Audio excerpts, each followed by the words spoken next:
Eu li um livro muito interessante, estava lá na nossa estante já desde 1900 e pouco, 1990 e alguma coisa, e por acaso eu peguei o livro, comecei a ler e fiquei encantada com o que eu estava lendo.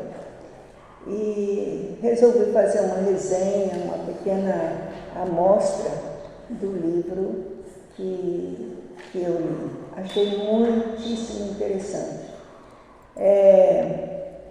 Ele inicia com essas palavras, que na última vez que eu falei aos irmãos também, eu falei, leio o mesmo texto. Assim, querendo-vos muito, estávamos prontos a oferecer-vos não somente o Evangelho de Deus, mas igualmente a nossa própria vida. Por isso nos tornastes muito amados de nós. Paulo estava escrevendo uma carta aos Tessalonicenses e esse texto faz parte dessa 1 Tessalonicenses 2:8. O propósito do livro é escrito pelo pastor Naaman Mendes, da igreja uma igreja no Espírito Santo, esqueci o nome agora, Maricá, no Espírito Santo.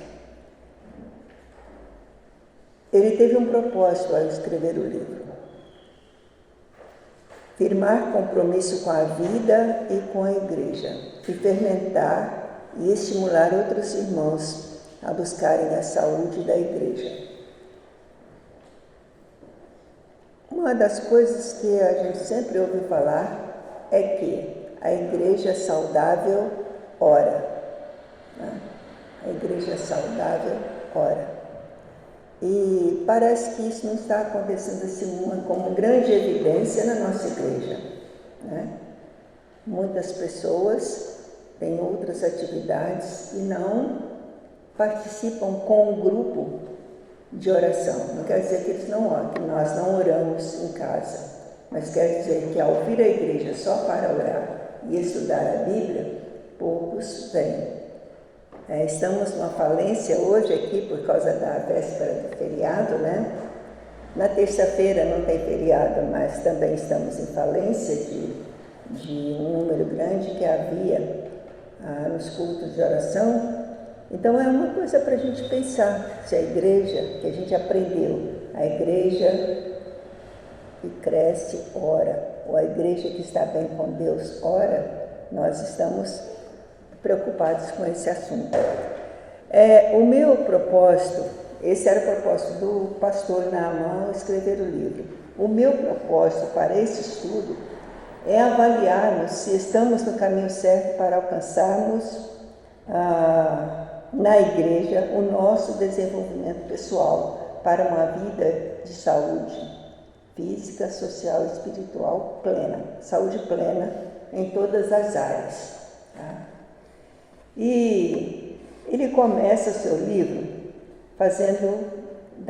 mostrando a necessidade de fazer um diagnóstico da igreja. E isso me chamou a atenção porque a gente esteve em Manaus no início do ano e eu observei que o Evangelho está crescendo. Quem está ouvindo o programa da Globo às segundas-feiras sabe que as igrejas estão fazendo muita coisa, mas são igrejas pequenas que investem pobres, que ajudando outros pobres, e muita igreja. Na cidade que nós tivemos, às vezes uma rua pequena tinha 2, 3 igrejas, Adventista, Batista e Igreja da Família. Muitas, mas muitas igrejas mesmo. E é tão característico aquela cidade de Nova Iron, que até as lojas têm nomes evangélicos. Por exemplo, a Irene queria saber onde poderíamos comprar frutas. Aí a moça que deu a informação, É a igreja do meu irmão, é nessa rua assim, assim, é a igreja, o Senhor. Hortifruti, é o Senhor meu pastor. O Senhor é o meu pastor, o hortifruti. Chegamos a uma coisa grande. Aí você vai na padaria, na lanchonete, o pão da vida. E assim Maranata vence a rua inteira, mas tudo, até o posto de saúde tinha nome bíblico. Então, nós não vimos o movimento domingo de manhã, porque a gente saiu antes do horário de cultos, né, normais. Mas imagino que era a população toda daquela cidade ia para as igrejas, porque senão poderia haver tantas igrejas se não houvesse pessoas para cooperar. E esse documentário que está passando na televisão, eu perdi o segundo são uma série de 3, eu perdi o segundo, mas quero ficar acordada na segunda-feira até conseguir ver o 3º capítulo. Por quê? O pastor Ed Kivitz estava lá nesse primeiro, mostrando, junto com outro pastor, os trabalhos que acontecem, né? E o povo está crescendo, E o pastor Elias sempre chama a atenção, quando ele dirige as ceias, para fazer a anamnese de Cristo. E ele enfatiza que, quando a gente vai ao médico, o médico faz uma anamnese dos nossos problemas, para diagnosticar o problema que a gente tem. Nenhum médico trata de uma pessoa sem primeiro fazer um diagnóstico do que ele tem. E foi muito engraçado, porque eu fui ao médico na prefeitura e eu falei assim, não, eu quero só entrar. O médico disse, o que a senhora tem? Eu disse, não, eu quero entrar no sistema de saúde do município, dos funcionários da prefeitura. E ele repetiu 3 vezes. E aí eu ri, eu disse, tá bom, eu tenho falta de ar, falei algumas coisas que eu sinto, mas que não são problemas sérios, mas com base nas perguntas que ele fez, ele formulou um diagnóstico e me deu vários exames para serem feitos. Então, nenhum médico consciente olha para a pessoa e não faz perguntas. Ela tem que fazer perguntas que é para formar o diagnóstico. Então, uma coisa que lá em Manaus eu verifiquei, tá? Como ainda comentamos com Elias, com o pastor Elias e com a Irene, é que nós fomos numa igreja que já tínhamos, eu e o pastor Elias já tínhamos ido há mais de 30 anos atrás. Uma igreja grande, cheia de gente, animada, e era para falar sobre famílias, e nós fomos ao culto à noite. Irmãos, deu pena de ver a quantidade de pessoas que havia e o tipo de culto que houve. Então, as nossas igrejas estão doentes. A tese do pastor, tá?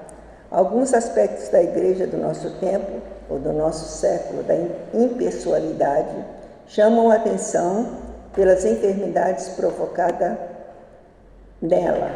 Quer dizer, nós ficamos doentes por algumas coisas que nós desenvolvemos na igreja que causa problema. Um deles é superestrutura e burocracia. A gente já percebeu isso há muitos anos. Eu e o pastor Elias estudando sobre a estrutura da igreja que havia, né? Culto de manhã, escola dominical, havia toda uma rotina, né? União de homens, união de senhoras, união de jovens, de adolescentes, de crianças. Era uma superestrutura. E quando chegava na época de eleição, era difícil preencher todos os cargos. Então, a superestrutura, às vezes, prejudica uma igreja.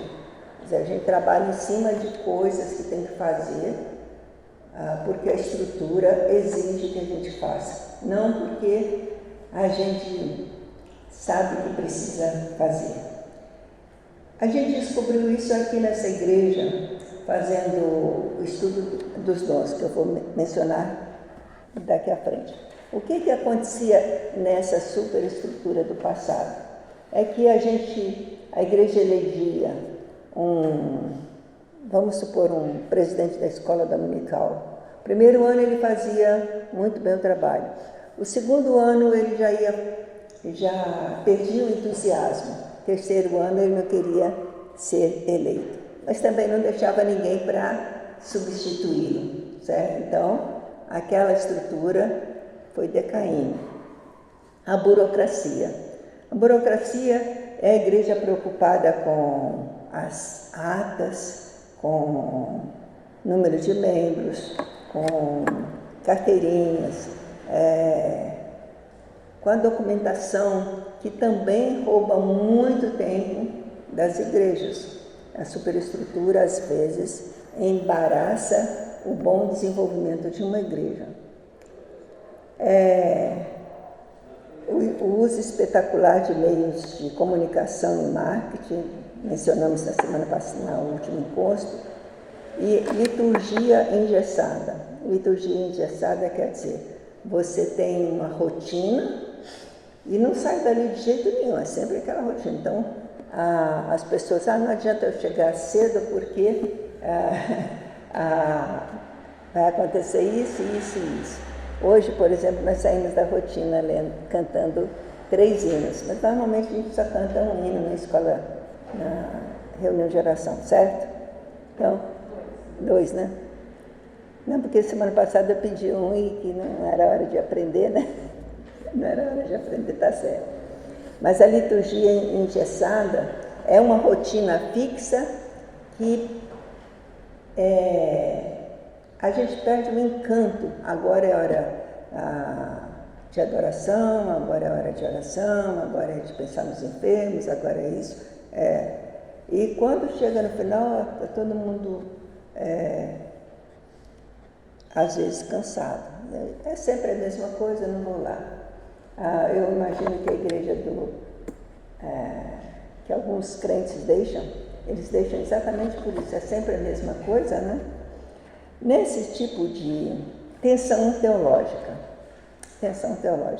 a gente fica muito preso se aquela pessoa que vai falar, os nossos sermões, obedecem à nossa estrutura religiosa, teológica. Aí vem um outro problema, que é a ênfase no Espírito Santo. Alguns aceitam o Espírito Santo como manifestações especiais, outras que ridicularizam. Aí vem a igreja que enfatiza a espiritualização do humano, problemas sociais e psicológicos, tudo é Deus que resolve. E a igreja cria um montão de problemas. Na semana passada, no domingo de manhã, o irmão Daniel Bícego fez um estudo falando que a gente tem que falar. E falando e o outro aceitando, você se torna responsável por ele, tá? Se eu falo do Evangelho, a pessoa aceita. Se eu vou falando igual aquele homem que ele estava procurando ouro, e ele disse que havia uma pedra que, se tocasse no metal, viraria ouro. E ele saiu então à procura dessa pedra. Acho que os irmãos já ouviram essa ilustração, porque o pastor Elias contou num dos sermões dele. Ele saiu e pegava a pedra, batia na fivela dele, olhava, não era ouro, jogava aquela pedra fora. E assim ele rodou uma área muito grande, batendo a pedra, e chegou um ponto que ele batia e jogava fora a pedra. E ele cansou de bater pedras na sua fivela e voltou para casa. Quando ele olhou, disse, a fivela virou ouro, mas ele não aproveitou, porque ele não sabia onde é que ele tinha encontrado a pedra que vira ouro. Então, a gente simplesmente falar de Jesus às vezes fácil. A gente pode falar igual um papagaio, né? Fala e pensa que a pessoa aceitou o Evangelho e tudo mais, deixa aquele ali, vai para outro lugar e a gente não cumpre os objetivos de pregar o Evangelho. A gente prega o Evangelho para a pessoa se filiar a Deus e se tornar filho de Deus e exercer a sua espiritualidade. Então, igrejas que valorizam estruturas, colocando o indivíduo de lado, se perde. Tá? Eu vi lá em Manaus, porque a gente fica na igreja da gente e não sabe muito bem o que acontece lá. Mas eu vi naquela igreja de Manaus, lá em primeira igreja de Manaus, que por causa da estrutura eles se perderam. Tem um bando de pessoas lá trabalhando, fazendo trabalho, mas aquele entusiasmo inicial se perdeu.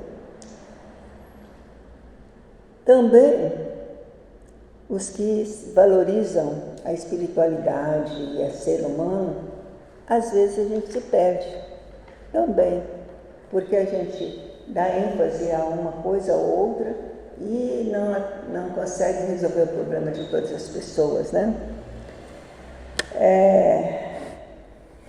Então é uma questão para a gente pensar. Basta pregar? Eu acho que é bom pregar. Ide por todo mundo, pregar o Evangelho a toda criatura, batizando-as em nome do Pai, do Filho e do Espírito Santo. Quer dizer, assuma a responsabilidade com essa pessoa que você está batizando.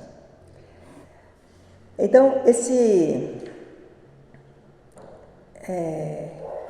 essa avaliação da igreja como um todo precisa ser considerada. Seus membros precisam considerar isso, porque senão a gente não sabe a que ponto quer chegar, né?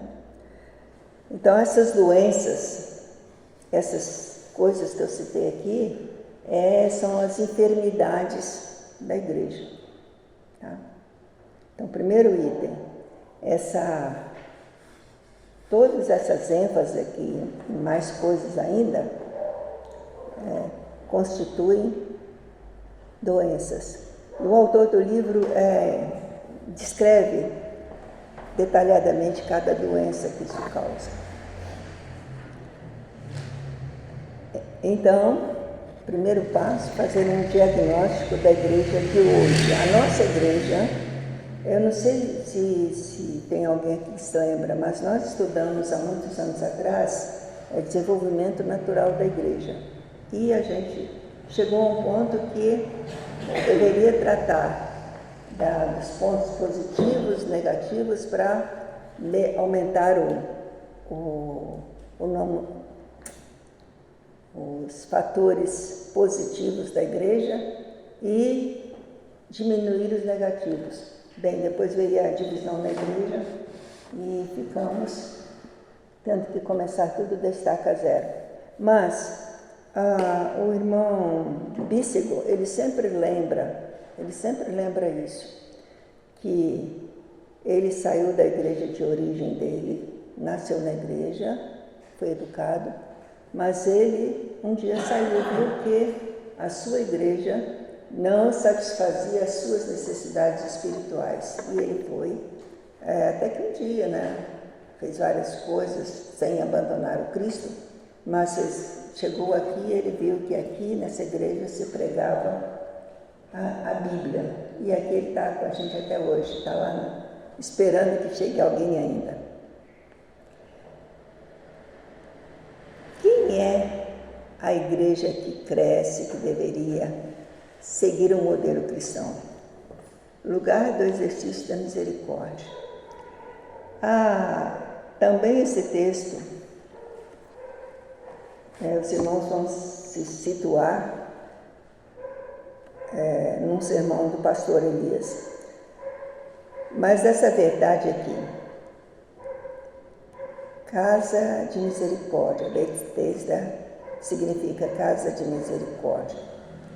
Aí eu grifei na minha folhinha: a igreja acolhe centenas de pessoas enfermas no corpo e na alma. Ficam anos, veja só, não é poucos dias não, ficam anos participando, indo e vindo, mas como aquele homem paralítico, nunca são curados. E só lembrando, o texto é grande, nós não vamos ler, a maioria dos textos não vamos ler para que haja possibilidade da gente depois avaliar. Quando Jesus chega na beirada do tanque, e tinha várias pessoas doentes, e aquelas pessoas pobres, porque saíram de suas casas e ficavam ali na beira daquele tanque esperando a água se movimentar, porque eles acreditavam que vinha um anjo, movia a água, e o primeiro que caísse na água ficava curado. Todo mundo sabe essa história, certo? Aí Jesus vê lá um paralítico e fala assim: e você? Ele disse: eu estou aqui há 38 anos, a água se move, mas ninguém me leva lá, e eu estou aqui, não sou curado. E esse texto me chamou muita atenção, já sabia também mais ou menos, mas me chamou a atenção que aquele homem estava acomodado na sua doença. Ele estava lá esperando que alguém fosse jogar ele na água. Olha, se tinha muitas pessoas na beirada do tanque para cair na água, vocês acham que ele seria ajudado algum dia? Nunca, nunca. E Jesus chega perto dele e pergunta: você quer ser curado? Quer ser curado? Quando a gente começa a perguntar, não simplesmente as pessoas que a gente convive todo dia, perguntar qual é o problema, a gente assume a responsabilidade. Jesus, quando perguntou: você quer ser curado? Ele responde: quero. Para ser curado, depois de vários anos naquela situação, implicaria que ele assumisse responsabilidade, certo? Ali ele tinha que comer, alguém passava, dava alguma coisa para ele, ele comia, e entrava ano e saía dali. Para ser curado, se ele quisesse ser curado, ele teria que assumir, a partir daquele momento, assumir a sua responsabilidade. Aí, a pergunta é comprometer-se com aquele que a gente pergunta se ele quer ser curado. Observando a igreja, como ela funciona no dia a dia, eu gosto muito da nossa igreja, gosto mesmo. Gosto dos cultos, gosto daquele horário de comunhão. Como é gostoso a gente tomar o café, comer o lanche, muito gostoso. Mas às vezes a gente não pergunta às pessoas se tem alguma necessidade. E eu queria citar uma necessidade que eu percebi no domingo agora. Então está muito recente na minha mente. Eu estava passando pela irmã Martinha e tinha pessoas querendo receber o meu olhar, o cumprimento. Mas eu vi a irmã Martinha e eu falei assim: está tudo bem, irmã, no coração? Aí ela falou assim: o coração está bom, mas minha cabeça... Aí eu falei assim: como é que uma senhora naquela idade, né, com aquele físico, ia poder caminhar daqui até lá? Então vamos lá. Eu dei a mão a ela, dei o braço, ajudei ela a descer, sentei lá no lugar onde facilitava ela ser servida, pedi a alguém para servia primeiro o lanche, depois pedi a alguém para ficar apoiando. É pessoa que precisa da nossa ajuda. É a pessoa que precisa. Aí junto com ela vem uma senhora jovem, e que ela senta, às vezes senta desse lado, e esse domingo ela estava sentada desse outro lado. É uma jovem mãe. E quando o bebezinho era bem pequenininho, ela vinha à igreja com o carrinho, terminava o culto, ela saía com o carrinho dela. Quando ela estava sem carrinho, eu perguntei, vamos descer, vamos conhecer a igreja um pouquinho mais e conhecer o nosso lanche. E eu prometi a ela que eu ia ajudar a segurar o bebê. A Irene viu logo que eu não tinha força para segurar o bebê muito tempo, porque é muito pesado. E a Irene veio e me salvou. E outras pessoas depois, ela passou para outras pessoas. Mas no domingo passado eu passei por ela, cumprimentei e eu não fiz o mesmo oferecimento. E aí eu fiquei pensando, por que ela não desceu? Porque uma mulher com um filho pesado no colo, de 8 meses parece, chegar lá embaixo, e se ninguém pegar o bebê dela, ela só vai ficar olhando o que comer, né? E não vai desfrutar do nosso horário de comunhão. Então, na igreja de Jesus é lugar de exercício de misericórdia. Misericórdia. Nós não precisamos sair pela rua para catar pessoas que precisam de misericórdia. Mas aqui no nosso meio mesmo tem pessoas que precisam de misericórdia. E essa pergunta, você quer ser curado? Você quer ouvir o Evangelho? Você quer estar conosco? Aqui tem isso, tem aquilo, tem aquilo outro. Se você voltar, você será sempre bem recebido. Às vezes, a gente fica tão ocupado com a estrutura, e eu vejo as irmãs que preparam o lanche. E elas ficam tão preocupadas em preparar um bom lanche, elas chegam aqui cedo. Enquanto outros chegam, já começou o culto, elas têm que chegar cedo, 5 e pouca, já está naquele corre-corre. Prepararam o lanche da tarde para trazer para cá. Quando termina o culto, quando vai começar a cantar o último hino, música, eles têm que sair para colocar tudo na mesa correndo e para servir. E uma das irmãs falou assim, não vou trabalhar mais na igreja nessa área não. É muito pesado e não aparece ninguém para ajudar. Aparecem poucas pessoas. De vez em quando tem um homem lá ajudando a lavar louça, de vez em quando tem alguém extra, né? Mas é um trabalho difícil. Todo domingo aquele pessoal fica preocupado em saber quem é que vai trazer o lanche. Fica preocupado se chegou na hora que dá tempo de cortar o lanche. Há paralíticos no nosso meio que precisam ser ajudados.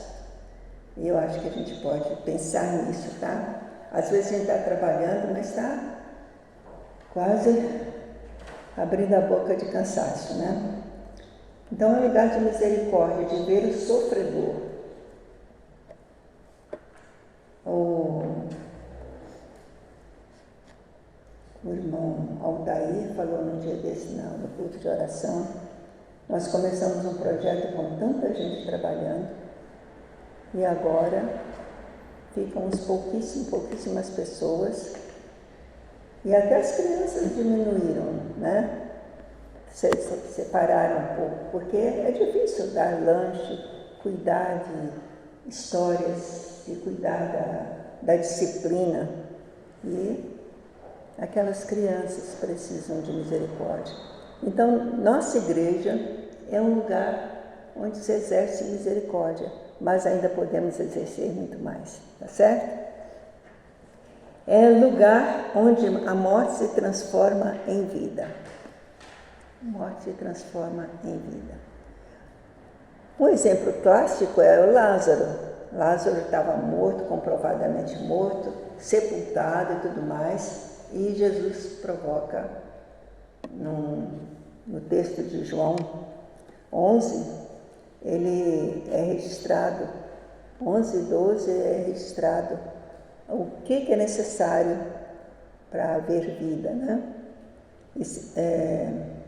curou Simão leproso em Marcos 14 e curou tantas pessoas.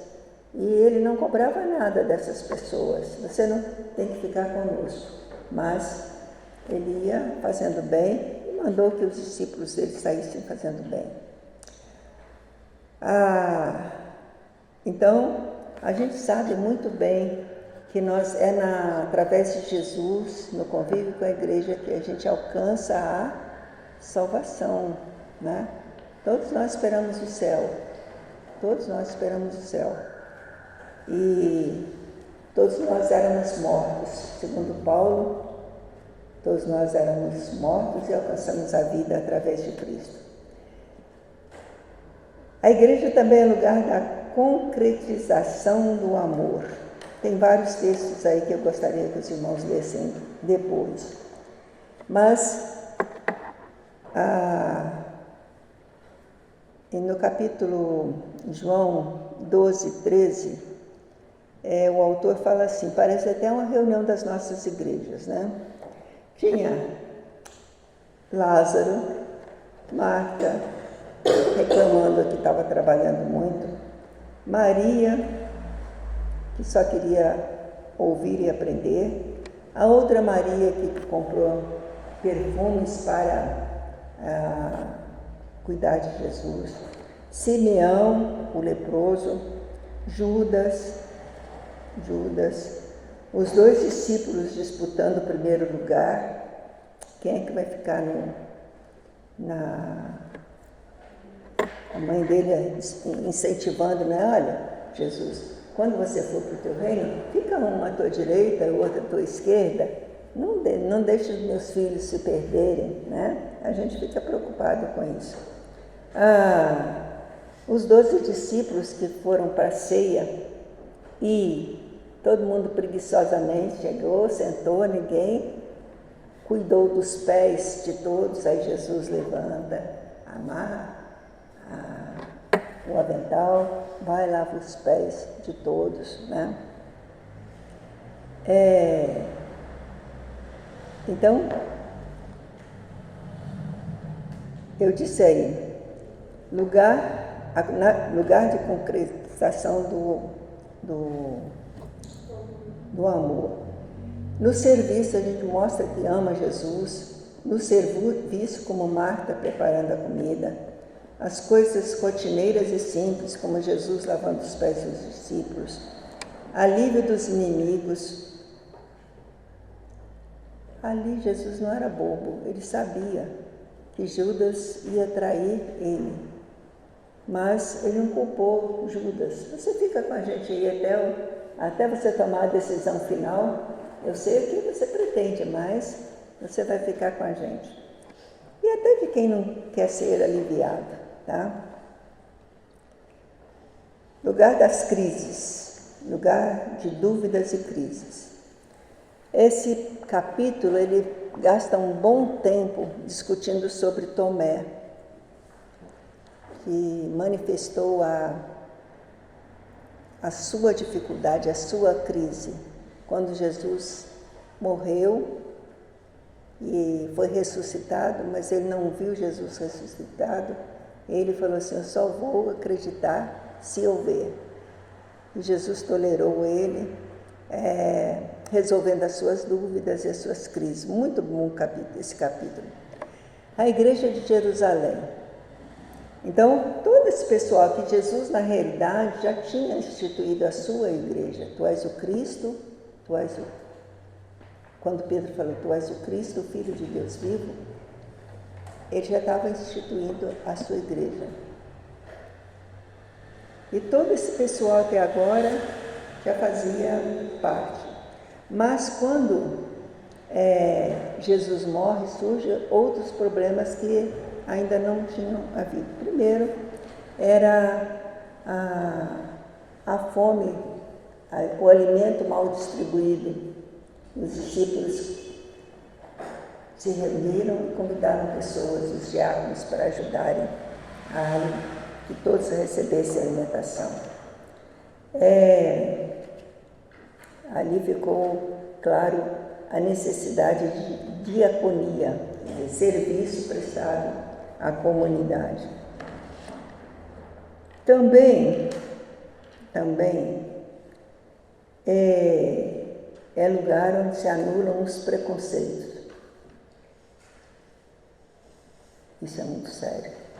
Às vezes a gente gosta de pessoas brancas, a gente gosta de pessoas cheirosas, a gente gosta de pessoas limpas, a gente gosta de pessoas da mesma classe social e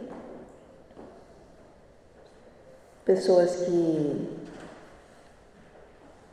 a gente leva na nossa casa, pessoas que não leva na casa. E Ananias é uma pessoa que demonstra que ele não tinha preconceitos ao receber Paulo na sua casa. Quando Paulo sofreu o acidente lá de cair do cavalo, alguém informou, vai lá na casa de Ananias, porque lá você vai receber a vida. Ananias recebeu Paulo, um matador de cristãos, e ficou ali até Paulo ser curado. Mas também, lugar de vida, mas também não é lugar de hipocrisia. Como é que a gente descobre que não é lugar de hipocrisia? Ananias e Safira fingiram que venderam, querendo ajudar os pobres de Jerusalém, venderam o terreno, levaram uma parte do dinheiro e foram fulminados, porque ele falou mentira, e a mulher confirmou a mentira. E os dois morreram. Então, não é lugar da gente fingir que é quando não é. Não é, tá? Não é lugar de hipocrisia. Lugar da descoberta do corpo.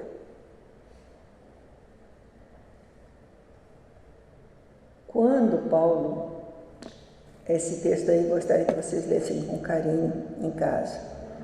Quando Paulo vai para a casa de Ananias, foram pessoas, e começou a pregar ali, pessoas aderiram ao Evangelho, mas outras pessoas ficaram de longe.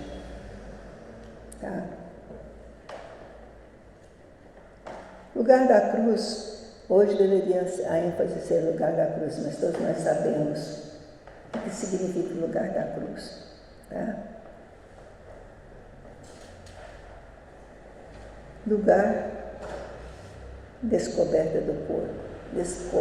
A descoberta do corpo quer dizer que não dá para ser crente isolado. Não dá. Não dá. Não, eu louvo em casa. Eu assisto os cultos em casa. Há situações que a pessoa tem que ficar em casa. Mas quando a gente descobre que tem que viver em corpo, o texto que eu relacionei é 1 Coríntios 12, de 1 a 11.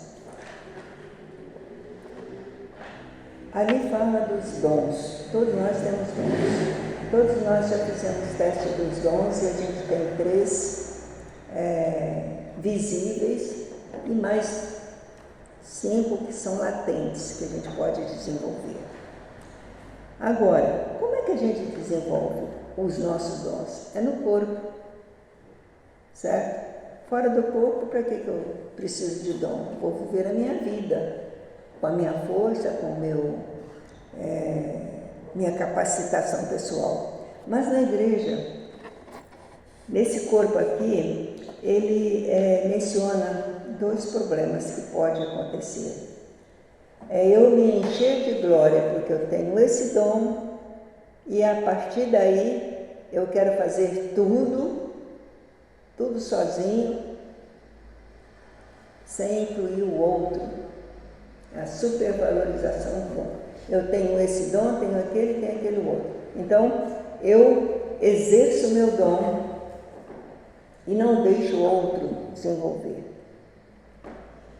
Mas é lugar de não sermos superiores a ninguém. Também não é lugar da gente ficar miseravelmente deprimido, depreciado. Não, não sei fazer isso, não sei fazer aquilo, não sei fazer aquilo outro, né? Na cozinha eu descobri o meu dom e já tenho o meu trabalho lá garantido. Partir o pão, botar manteiga não, porque eu boto, o outro tira. Então, eu abro o pão, alguém bota a manteiga e eu parto no meio. Parece que é pouca, né? Pouca coisa, mas às vezes eu boto a pouquinho para fazer isso. Então, na cozinha eu não tenho dom para fazer as coisas bonitas que são feitas, mas tem lugar para a gente lavar louça, para fazer alguma coisa. Irmãos, eu mencionei esses itens aqui, eles merecem ser estudados, tá? Chegue em casa, hoje, amanhã ou depois, guarde a sua folhinha e avalie todos esses textos aqui. Porque eu disse assim, o seu crescimento espiritual vai depender do estudo dos textos bíblicos. Então, cada um chega em casa, vai ler, fazer as suas anotações e que Deus nos ajude a transformar a nossa igreja num lugar de misericórdia, de mortos transformados em vivos. Quando fala mortos espiritualmente, Jesus ressuscitou, mas nós não vamos querer ressuscitar ninguém aqui, tá? É lugar que teremos dúvidas, teremos crises, mas vamos vencer as crises porque Jesus está disposto a fazer isso. É lugar de saúde e vida, mas não de hipocrisia. É lugar de amarmos a cruz e servirmos a Jesus plenamente.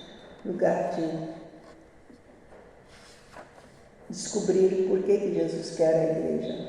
Se os irmãos tiverem tempo, vejam o próximo capítulo, é 11h30, eu acho muito tarde, eu às vezes tenho sono cedo, mas acho que vale a pena. O que está acontecendo aqui no Brasil? Há coisas muito interessantes e que a gente poderia aproveitar alguma coisa para a nossa igreja. Às vezes a gente fica pensando só nas igrejas grandes que estão ensinando coisas erradas. Mas por que eles ensinam coisas erradas? Porque aparecem pessoas que não sabem nada e chegam lá, precisam aprender. E aí a gente tem que tomar o nosso lugar de cristão, de servo e trabalhar um pouquinho mais. Que Deus nos ajude, então, a alcançar esse crescimento.